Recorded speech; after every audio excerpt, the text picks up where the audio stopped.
Earlier in this show, we told you about the Ontario Human Rights Commission today launching a public interest inquiry into racial profiling and racial discrimination against the Black community by Toronto Police Services. Well, now I'm joined in studio by Chief Commissioner Renu Mindhani. Now, Commissioner, how is this inquiry different from any of the other half dozen or so that we've seen over the past decade?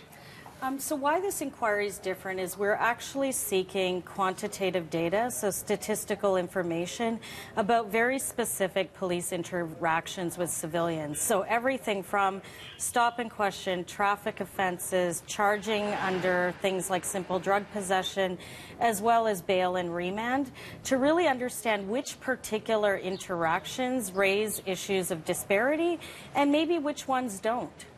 Well, you just said it there, that do raise issues of disparity, and we've heard you speak in the past saying that, you know, there is racism within the police services. Have you already made your conclusion? Because that's one of the claims that are being made by people such as the Toronto Police Services Association. You know, I think in 2017, I think we've established that systemic racism in law enforcement, but in many other public institutions, is a reality. Back to 2009, then Chief Blair, acknowledged that racial profiling exists and that it exists in the Toronto Police Service.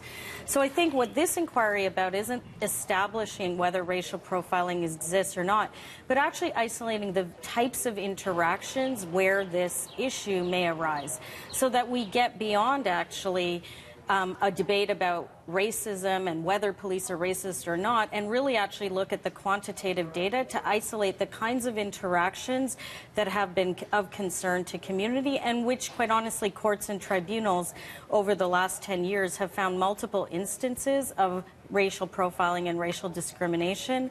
And what we're trying to figure out is that systemic? So there's going to be some conclusions from this. There's been lots of conclusions in the past. We've had lots of judicial reports on this.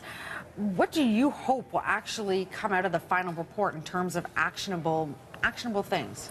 So right now there's a lot of focus on training and general anti-racism policies, and what we hope would come out of this inquiry is isolating the very specific interactions that are of concern, so that we can actually get to an operational response, so that we see, for example, performance measures and accountability through the supervision of officers, and also that we see operational policies that aim to limit any discretion that might be resulting in racial disparity.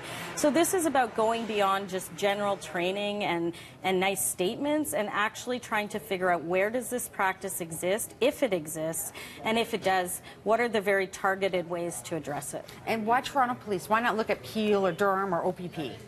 Yeah, good question. We have done actually previously quite a bit of work, for example, with the Ottawa Police Service, with the Thunder Bay Police Service.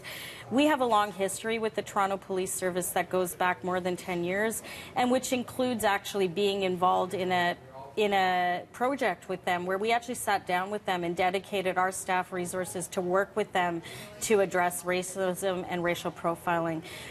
Out of that, we didn't see the kinds of results that we had hoped, and so this is a logical next step in our relationship with the Toronto Police Service. Well, thank you very much for your time. And coming up a little bit later in this show, we're going to have reaction from many of the individuals that are affected by this inquiry, as well as the Toronto Police Association.